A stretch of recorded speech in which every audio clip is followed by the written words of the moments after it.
수업자가 막 분위기를 막 이렇게 업시키는 수업 나누는 또 처음이야. 인기가 예년만은 하지 못하다. 수업에서 벗어나서 등진 라인을 타야겠구나. 좋은 교사인 흉내를 내는 거죠.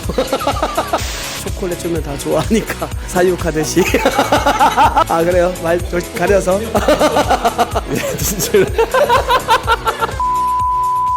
이렇게 멋진 수업 공개해 주시는 구종희 선생님께 박수 한번. 네. 이 수업이 8시 10분에 이루어진 수업이잖아요. 10분의 아이들 상태는 어제 밤 2시, 3시에 잤어요. 학원 갔다가 와서. 그러다 보니까 애들 상태가 지금 몽롱한 상태인데 수업 너무 이렇게 피곤하고 졸린 상태에서 좀 뇌도 좀 깨울 겸 꼬마 출석 활동 좀 하고 수업 들어가는데 여전히 좀 많이 힘들어하는 애들이 몇 명, 한두 명 정도 보이더라고요. 교과서 낭독하며 읽기를 올해 주요 역점 과제로 해서 하고 있는데 5차시까지만 이제 낭독하면서 읽고 다음 시간부터는 이제 자기 속도에 맞춰서 이렇게 낭독하면서 읽게끔 할 거예요. 왜냐하면 애들이 반에서 5명에서 뭐 이 정도가 교과서 내용을 분석하고 이렇게 자기 혼자서 공부할 수 있는 힘이 부족하다는 생각을 많이 하거든요. 그래서 그런 부분을 좀 교과서 내용 분석하고 정리하고 좀 학기 초에 하고 혼자 공부할 수 있는 힘을 키우는 방향으로 그런 부분을 좀 극복해 보려고 나름대로 분발을 하고 있습니다. 텍스트를 받아들이는 게 굉장히 어려워요. 그 영상에 대한 받아들이는 거는 굉장히 몰입도가 높은데 텍스트를 읽고 이해하고 받아들이고 하는 수준이 방금 읽은 내용들을 자기 말로 표현하기 못하는 아이들이 굉장히 많거든요. 이 전두엽을 좀 활성화시키려고 지금 노력하고 있는 과정에 있습니다. 좋은 교사인 흉내를 내는 거죠. 척하는 거죠, 뭐 그냥. 네. 낭독에 대해서 어떤 확신을 가지고 계시다고 했는데 낭독 혁명이라는 책이 있어요. 종보가 읽힌 게 내 하부 뒤쪽에 이제 시신경에서 전두엽으로 옮겨져서 그걸 해석을 해서 그 텍스트를 받아들이는 거기 때문에 요 프로세스가 애들이 가늘어요. 그걸 좀 두텁게 하고 그 논술문 작성하고 이렇게 논술문 쓴 거를 발표하고 이런 애들이 반에서 잘 하지 않은 애들이 몇 명 없어요. 근데 걔네들을 발표를 시키고 애들이 들으면서 자기는 어떻게 써야 될지 모르겠던 아이들이 발표하고 이렇게 하면 이렇게 하면 되는구나 이렇게 받아들여서 또 수월하게 해내더라고요. 그리고 앞에서 발표하는 부분은 외워서 해야 되거든요. 근데 그걸 외워서 발표하는 거는 쉽지가 않아요. 그런데 애들이 하니까 쟤들이 하는데 나는 뭐야 이렇게 하면서 자기도 해볼 수 있을까라는 이런 의식을 가지게 되고 도전을 하게 되면서 학기 끝나고 난 다음에 수업 소감문을 작성을 하는데 뭐 발표에 대한 두려움과 이런 것들이 있었는데 많이 극복됐다든지 자기 혼자서 공부할 수 있는 힘을 많이 키웠다든지 이런 피드백을 많이 받아서 이쪽으로 이렇게 하고 있습니다. 노력해서 책을 읽고 그 책을 근거로 이렇게 확신을 가지게 됐다는 점에서 되게 뜻깊게 들었고요. 다른 분들도 궁금하신 점 있으면 한번. 그 처음 시작할 때 꼬마 출석부 했잖아요. 오늘의 주인공으로 해서 근데 이제 10분 동안이나 진행을 하셨어요. 그렇게 10분이나 그 하시는 뭐 어떤 특별한 이유가 있는지. 고등학교 선생님들이 다 느끼는 건데 제 1교시를 제일 힘들어해요. 힘들어하니까 이게 좀 뇌를 깨우는 활동이라고 생각하면 되고 친구들을 알아가고 친구들 이야기를 들어가고 이런 것들이 저는 큰 공부라고 생각하거든요. 자기가 생각해보지 못했던 이야기들을 들어봄으로써 자기의 꿈을 이렇게 찾아가는 과정도 되더라고요. 친구들이 저런 걸 꿈꾸고 희망한다는 얘기를 듣고 자기도 내가 뭘 좋아하지 뭘 하고 싶어 하지 이런 거를 생각하게 되더라고요. 꼬마 출석부는 학기 초에 이제 좀 공들여서 몇 명 알고 사실은 몇 개 질문하고 누군지 드러나면 선생님 다른 사람들한테 하고 해요 막 이런 이야기가 있어요. 근데 저는 아니야 꼬마 출석부에는 철학이 있어 하면서 한 사람을 소중히 여기고 이렇게 깊이 있게 들여다보는 수업 코칭과 같은 거죠. 그런 깊은 철학이 있다 하면서 이렇게 그렇게 하면 자존감이 아이들이 굉장히 높아져서 좋아라 하고. 꼬마 출석부는 저도 사실 많이 시도를 좀 해봤는데 그게 방법으로 시도했을 때랑 이렇게 철학을 가지고 시도한 거랑 좀 느낌이 많이 다른 것 같아요. 한 명은 이제 깊이 있게 들어가시는 그 장면에서 저는 아 정말 의미가 있다. 그 토크쇼인 줄 알았어요. 토크쇼처럼 이게 지루하지 않게 끝까지 갈고 가는 그 어떤 이 세밀한 그때 대응하는 대응력이 대단하다, 프로페셔널하다. 네, 그래서 이런 것들을 좀 연예계로 진출할까? 아 그렇죠. 예, 진짜. 다른 분들도 수업에서 의미 있었던 지점들 같이 좀 찾아주시면 좋을 것 같습니다. 우리는 뭐 여기저기서 많이 배우기는 하는데 사실은 그걸 내가 직접 실천해 보는 거를 많이 망설이기도 하고 그러는데 되게 그런 구석구석의 어떤 철학들 이걸 왜 해야 되는지를 아까도 좀 전에 꼬마 출석부 같은 경우도 머물러 둔다는 거에 대한 어떤 철학적 근거 그다음 그것을 내가 끝까지 하겠다라고 하는 거 어떤 배움이 있으면 그 배움을 이제 실천으로서 이제 삶으로 이렇게 녹여낸다라는 거 그런 거 보면서 아 종희 쌤이 이제 계속 단순히 그냥 책을 읽는 게 아니라 책을 어떤 읽은 것을 이제 삶으로 완성하고 있다는 그런 생각이 좀 들었어요. 수업 내내 종이쌤이 되게 묻어났어요. 똑같은 어떻게 보면 활동인데 교사가 가지고 있는 삶이나 그 색깔이 어쩔 수 없이 수업에 다 반영되는 것 같아요. 교사라는 직업이. 근데 평소 제가 알고 있는 그 따뜻하고 온유하고 사람 귀하게 생각하시는 그 성품이 수업에 그대로 다 드러나서 뭔가 말할 수 있고 들어주시고 다른 친구 거 얘기 듣고 또 궁금해하고 발표하고 나가보고 앉아서 읽어보고 이렇게 되게 다양한 활동들이 고등학교인데도 일어난 것 같아서 신기했고 활동에 의해서 수업이 끌려가는 게 아니라 종희쌤이 가지고 있는 철학에 의해서 활동들이 이용돼서 활용된다는 느낌을 되게 받아서 따뜻한데 지적인 수업. 나는 이렇게 수업자가 막 분위기를 막 이렇게 업시키는 수업 나누는 또 처음이야. 종희쌤의 이게 정말 장기가 아닐까. 한 여러분 시대는 쉽게 취업할 수 있습니다. 무슨 근거로 그렇게 말씀하시는지 모르겠지만 아이들한테 꿈과 희망을 주는 그런 메시지를 하셨어요. 그리고 또 선생님이 아이들 상태를 안 보는 척하면서 쉽게 캐치를 하시는 게 하품하는 애가 한 명 있었어요. 한 12분 정도에 이렇게 했는데 진짜 걔 하품이 그 다물어지자마자 졸린 사람은 좀 크게 읽으세요 이렇게 말씀하셨거든요. 그 학생이 되게 깜짝 놀랐을 것 같아요. 네. 전에 우리 종희 쌤이 막 울면서 그때 누구 수업이었죠? 저는 이제 봄쌤 수업을 보면서 어렸을 때 저 모습을 봤어요. 초등학교에 제가 있었어요. 선생님한테 감사하다는 얘기를 하고 싶어요. 담임 선생님이 나머지 공부를 시키면서 한 1년 넘게 이렇게 하면서 학습 부진이 많이 사라졌어요. 선생님이 수업이 애들 한 명씩 찾아가면서 이렇게 한 모습을 보면서 너무 감사하다. 옛날 선생님 생각나고 고맙다고 그렇게 수업해 주셔서 고맙다고. 네. 본인이 부진함을 고백하면서 부진한테는 발표 수업이 못 들어갈까 봐 좀 이렇게 배려하시는 그런 모습들, 수행 속도가 늦은 사람들은 어떻게 하면 발표할 수 있을까, 그런 부분에 대해서 예습해 와라. 그런 것들을 보면서 50분이라는 1교시에 정말 구종희 선생님이 욕심쟁이다. 그러니까 적어 내려가다가 1타 쌍피? 아니야. 1타 3피? 아니야. 1타 4피? 아니야. 1타 5피? 막 종희 쌤이 그런 공부 방법, 그 다음에 지식의 내용, 그 다음에 아이들과의 그런 관계, 꼬마 출석부를 통해서 애들과의 관계, 그 다음에 아이들에 대한 그런 진로, 꿈에 대한 그런 성찰들, 그 다음에 수행평가. 수행평가도 그 발표하는 것을 통해서 그런 평가를 하시는 걸 보면서 좀 깜짝 놀랐어요. 세상에 그 1교시에 그 시간에 평가까지 하시는구나. 그런 식으로 선생님이 그런 의도하는 거, 시도하는 것들이 이렇게 많구나라는 것들을 이렇게 많이 생각할 수 있었고, 정말 수고하신다. 박수 쳐드리고 싶어요, 진짜. 흔들리지 않는 무언가를 느꼈는데 그게 왜 그럴까, 수업에 대한 확고한 신념이 있고 아이들에게 이렇게 주려는 것 확실하게 있으셔서 그 흔들리지 않음 때문에 수업도 그 흔들리지 않는 신념 하에 흘러가고 있다고 이 수업 한 번만 보고도 딱 느낄 수 있었거든요. 선생님이 낭독에 대해서 이번에 중점을 두시고 이번 학기에 수업하고 계시고, 낭독하고 그걸 애들에게 질문하면서 주요 내용 서로 소통하면서 다 확인하시고 읽어보면서 스스로 자기 내면화할 수 있게 학습지하고, 또 그것을 마지막에 하이라이트로 자기의 그 언어로 설명할 수 있게 그 하는 그 모든 흐름들이 선생님의 확고한 신념 하에 흐르는 수업에 흐름이라는 게 확실하게 이해가 돼서 후배 교사로서 굉장히 많이 배우고 담고 싶은 부분이 많이 느껴지는 수업이었던 것 같습니다.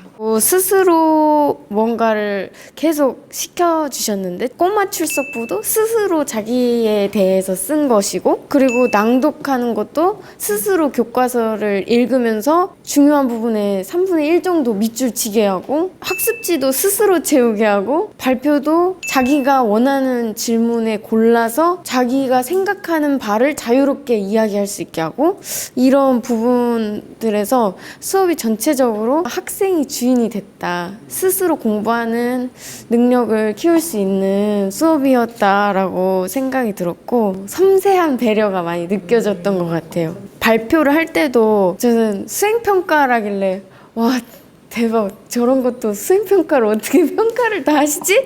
했는데 그것도 이제 발표할 수 있는 기회를 더 주시기 위해서 예습도 할 수 있는 기회로 삼게 해주신 거잖아요. 과제를 느리게 하는 학생한테는 예습할 수 있는 기회도 주시고 또 발표도 할 수 있게 하시고 또 정말 섬세하다. 그리고 질문 주차장도 칠판에 오른쪽에 써 있었는데 거기서 좀 되게 섬세한 배려다 저거는. 질문을 내성적인 친구들은 선생님한테 감히 잘 못하잖아요. 그런 것도 정말 섬세한 배려다. 그리고 마지막으로는 스스로 한 것에 대해서 스스로도 막 칭찬하게끔 하셨어요. 그래서 참 박수와 격려가 가득한 수업이었던 것 같아요. 네, 정말 격려해드리고 싶어요. 정말 박수! 저도 낭독혁명 읽었고 저도 꼬마 추석부 했고 똑같이 했고 이건 아니야 접었는데 심지어 작년에 낭독혁명을 읽고 비판을 했어요. 낭독혁명을 읽고 있으면 학교에서 하는 모든 활동을 비판하면서 학교에서는 못 읽게 한다. 조용히 하라고만 한다. 전 그걸 보면서 당연히 조용히 해야지. 어디 학교에서 크게 읽어. 네, 약간 보면서 풀렸어요. 학교에서 같이 시작을 해서 해야겠다. 낭독혁명에 대한 다시 생각을 하게 됐고 나눴던 것들 중에서 하나 쓴 게 있어요. 교사의 신념은 교실에서 어떤 방식으로든 드러난다라고 거기에 썼어요. 그거를 가장 대표하는 수업이 오늘 수업이 아니었나 싶습니다.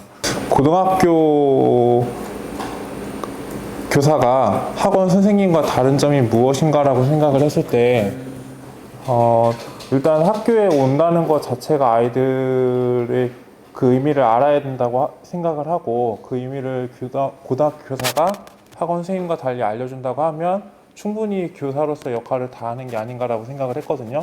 근데 일단 선생님께서 아마 학원에선 이걸 절대로 안 할 것 같아요. 읽고 설명하고 반복하고 또 읽고 설명하고 반복하고 학원에서는 거의 안 할 것 같은데 선생님께서 하신 이유가 왜 그럴까? 근데 선생님께서 그게 엄청나게 중요하다고 생각을 하시고 근데 그러면서 아이들의 표정을 좀 봤는데 물론 처음에는 좀 지루해하는 애들도 있고 중간중간에 지친 아이들도 있었어요. 에너지가 떨어지고. 근데 전반적으로 아이들이 잘 따라왔다는 것은 선생님께서 그 전에도 계속 지속적으로 이거를 시행을 하셔갖고 아이들이 선생님의 의도를 충분하게 파악을 하고 있구나라는 거를 제가 느꼈고요.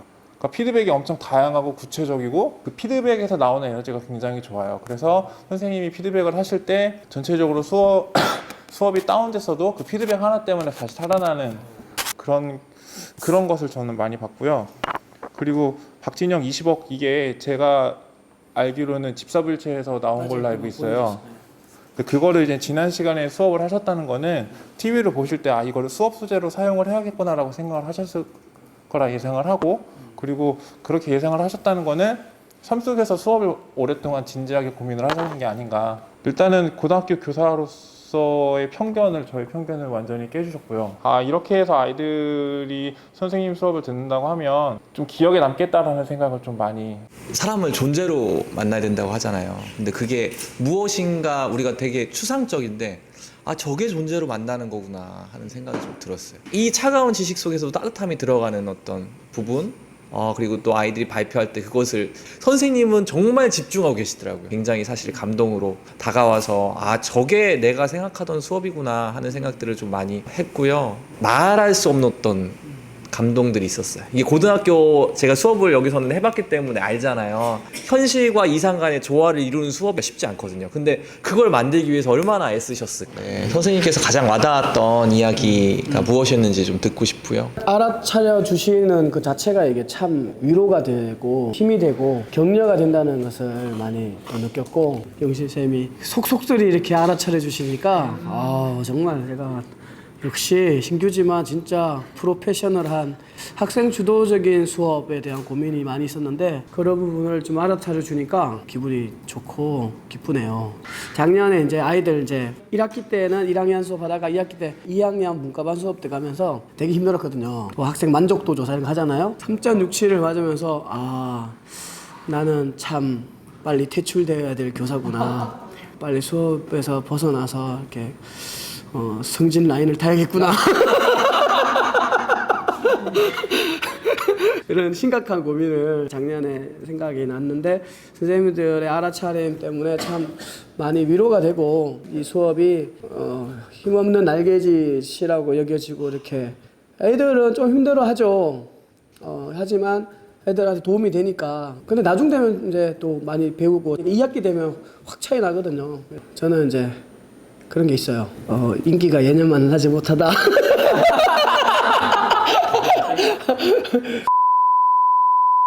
나이가 들면서 아이들과 소통되지 못하고, 이게 세대 차이를 이게 어렵더라고. 나이가 이제 40이 넘어가면서. 그러니까 20대 때는 아이들과 그냥 이렇게 소통이 되고 이렇게 했는데, 이 아이들이 이렇게 얘기하는 것들에 대해서 내가 못 알아듣고 하는 게 자꾸 이렇게 늘어나면서 이게 소통이 안 되는 부분이 좀 있거든요. 나이 드신 선생님을 자꾸 이렇게 좋아라 하지 않는 게 있어요.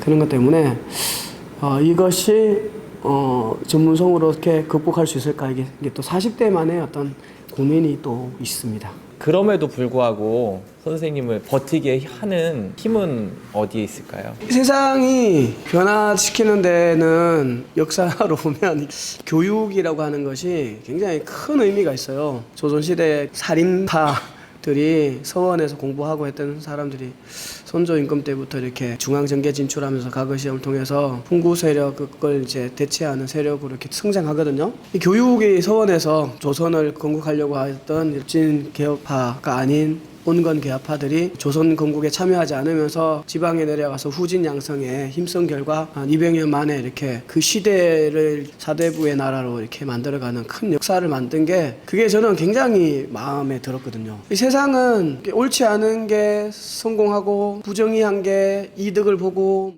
저도 뭐 이렇게 좀 거기에 대해서 뭐 이렇게 떳떳하다고 이렇게 말할 수 없지만, 다음 세대가 이렇게 올바른 정신과 가치와 사람을 존중할 수 있는 가치를 품고 이 세상에 나갔을 때, 그 아이들이 한 명씩 두 명씩 많아지고 자기가 손해를 보더라도 옳은 선택을 하고, 이런 내가 말하면서 너무 감동인데